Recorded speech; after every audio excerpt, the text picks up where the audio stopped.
UK જેવા દેશમાં કામ કરવું એ કયા ભારતીયોનું સપનું નથી હોતું, પરંતુ બધા લોકોને વિઝા નથી મળતા એક સ્વાભાવિક વાત પણ છે અને બધા લોકો પોતાના સપનાઓને પાંખ નથી આપી શકતા એ પણ એક સ્વાભાવિક વાત છે. હવે વિઝા નથી મળતા એ તો આપણને બધાને ખબર છે, પરંતુ ભારતીયો માટે અહીં એક એક્સેપ્શનલ છે, એટલે કે અપવાદ છે કે યુકે જેવા દેશોને ખબર છે કે ઇન્ડિયામાં ઘણું બધું ટેલેન્ટ પડેલું છે. હવે વિઝા નથી મળતા તો ચિંતા કરવાની જરૂર નથી. યુકેની એક સિસ્ટમ છે, એક સ્કીમ છે જેનું નામ છે India young professional scheme visa, એટલે કે ડ્રો સિસ્ટમથી એ તમને ત્યાં મળી શકે છે વિઝા. ત્યારે શું છે આખી પ્રોસેસ અને કોને કોને આ ડ્રો સિસ્ટમમાં વિઝા મળી શકે છે જાણીશું આજના વિડીયોમાં. Hello, ladies and gentlemen. This is your captain speaking. We'll be landing in the airport in just a few minutes. Hello guys, welcome to way to વિદેશ એન્ડ માય નેમ ઇઝ કરણ ચડોદરા. હવે જે લોકોને નથી ખબર એ લોકોને કહી દઉં કે અમેરિકા અને યુકે જેવા દેશ વર્ષમાં એક વખત અથવા તો 2 વખત ડ્રો સિસ્ટમથી વિઝા બહાર પડતા હોય છે અને હજારો લોકો આ લાઈનમાં પણ ઊભા રહેતા હોય છે. જે લોકોનો વારો આવે અને જે લોકોનો નંબર લાગી જાય એ બધાને ડાયરેક્ટ ત્યાંના વિઝા મળી જતા હોય છે. યુકે પણ આવી જ રીતના ભારતીયોને આકર્ષિત કરવા માટે આવી રીતના ડ્રો સિસ્ટમ લાવી છે જેનું નામ છે India young professional scheme visa. હવે નામ ઉપરથી આપણને ખબર પડી કે માત્ર ને માત્ર ભારતીયો માટે આ સ્કીમ છે. હવે ભારતીયો માટે જ કેમ?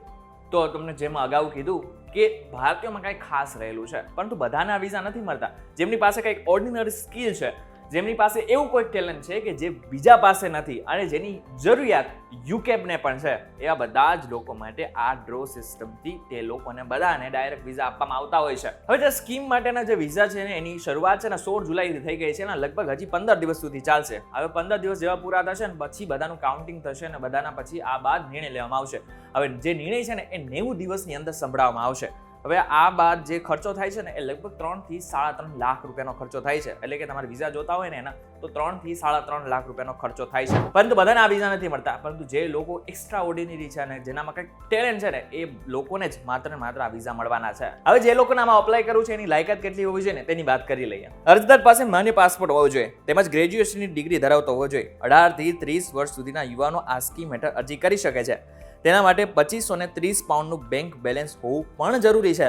એપ્લિકેશન બાદ ટીબીનો રિપોર્ટ, પોલીસ વેરિફિકેશન જેવા ડોક્યુમેન્ટ્સ પણ અપલોડ કરવાના રહેશે. હવે કેટલી લાયકાત હોવી જોઈએ એ તો તમને ખબર પડી ગઈ, પરંતુ આ એપ્લિકેશન માટે પણ અમુક ચાર્जेस છે કે જે તમને ખબર હોવી જોઈએ, પછી તમે આના માટે અપ્લાય કરી શકશો.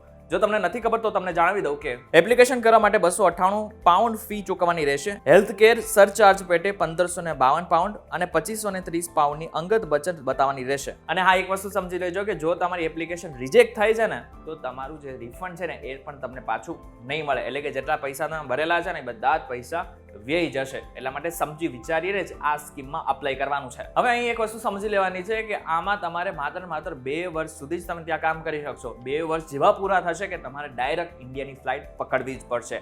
અને આમાં બીજી એક વસ્તુ મહત્વની છે કે જે લોકો ત્યાં રહે છે, એટલે કે પરિવારના સભ્યો જ્યાં રહે છે ને એ લોકો ઇન્ડિયામાંથી કોઈને સ્પોન્સર આ વિઝા થ્રુ નથી કરી શકતા. એના માટે બીજી પ્રોસેસ છે જેના થ્રુ એ લોકો પોતાના સભ્યોને સ્પોન્સર કરી શકતા હોય છે. પરંતુ આ જે સ્કીમ છે માત્ર ને માત્ર એવા લોકો માટે છે કે જેઓને વિઝા નથી મળ્યા પરંતુ તેમની પાસે કંઈક એક્સ્ટ્રા ઓર્ડિનરી ટેલેન્ટ છે. હવે એવું તો નથી કે બધાને આમાં વિઝા મળી જશે. જે લોકોને વિઝા નથી મળતા આ વખતે એ લોકોને ફરી એકવાર લગભગ ફેબ્રુઆરીની આસપાસ ફરી એકવાર આ સ્કીમ લોન્ચ થશે ને એમાં આ બધાએ ફરી એકવાર અપ્લાય કરવાનું રહેશે અને ફરી એકવાર રાહ જોવાની રહેશે. તમે આમાં ગમે એટલી વાર અપ્લાય કરી શકો છો. તમારો જ્યાં સુધી વારો નથી આવતો ત્યાં સુધી તમારે આમાં અપ્લાય કરતું રહેવાનું છે. એકાદ વાર તો તમારો પણ વારો આવી જશે.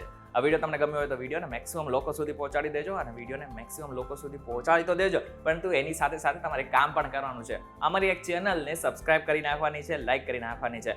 અને જો તમારે વધારે પડતા અપડેટ જોતા હોય ને કે તમને તરત જ તાજેતરના અને સેકન્ડના અપડેટ મળી જાય તો એના માટે અમારી એપ્લિકેશન પણ છે કે જેનું નામ છે VTVGujarati.com, જે તમે પ્લે સ્ટોર અને એપ સ્ટોર બંનેમાંથી ડાઉનલોડ કરી શકશો. તો એના માટે તમારે શું કરવાનું છે, તમારે એની લિંક જે છે એ ડિસ્ક્રિપ્શનમાં આપેલી છે, તમે ડાયરેક્ટ આને ઇન્સ્ટોલ કરી શકશો. ફરી મળીશું નવા વિડીયો સાથે, નવા કોન્સેપ્ટ સાથે. ત્યાં સુધી મને રજા આપો. નમસ્કાર.